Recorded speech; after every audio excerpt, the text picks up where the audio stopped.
Hello there, my friends. So this is the Fermi Paradox solution. We are the aliens, meaning the theory of Panspermia.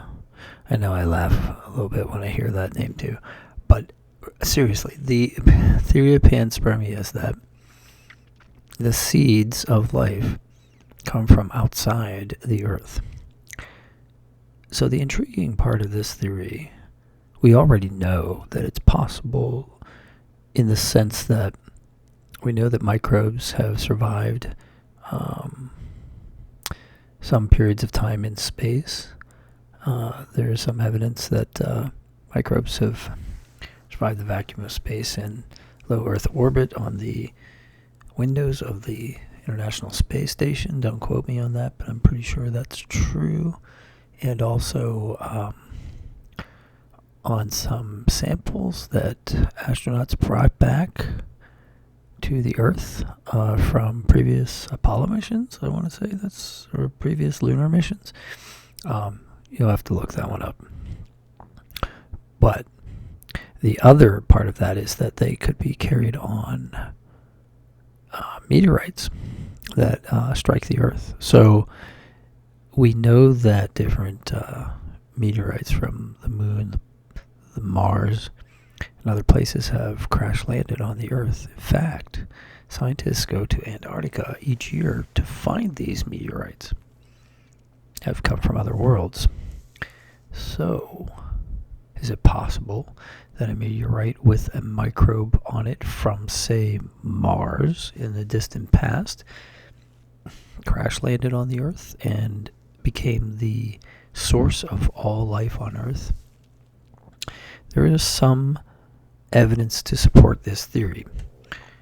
The transport we just talked about. The other part is that it appears that all life that we have discovered on Earth comes from a single source. So that fits with the Panspermia theory. Also, in evolutionary terms, in the terms of let's put it this way, in the terms of how long the Earth has been here, geological terms, life appears very quickly. Why is that? Why does life appear so suddenly? So the Panspermia theory would suggest that would be consistent with life appearing very quickly, since it's an event. It's just a boom event. There's also the theory that it wasn't just an accident, like there wasn't just life on Mars and then a meteorite came to Earth, but that life was intentionally seeded upon the Earth. So it's kind of a two-part theory. And we've already talked about in a previous episode about the Star Trek, the Next Generation episode, where that's the case. The characters find evidence that that's the case. So this is an intriguing one. So how do I rate this on a scale from 1 to 10? Possible. I rate this very highly. I would rate this somewhere around a 9. It seems very scientifically provable that this is possible.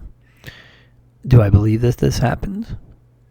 I don't know for sure, but I would tend to believe that there's a better than 50-50 chance that this is the way life happened on Earth. We could have evolved from tidal pools, amino acids, in tidal pools. I could see where that could definitely happen. This is another way it could have happened as well. Apparently Mars in the distant past was more hospitable to life than the Earth was at the same time. And when the Earth was suitable for life, it suddenly appeared on the Earth. So this is a possible explanation. So this one I find very scientific and very believable.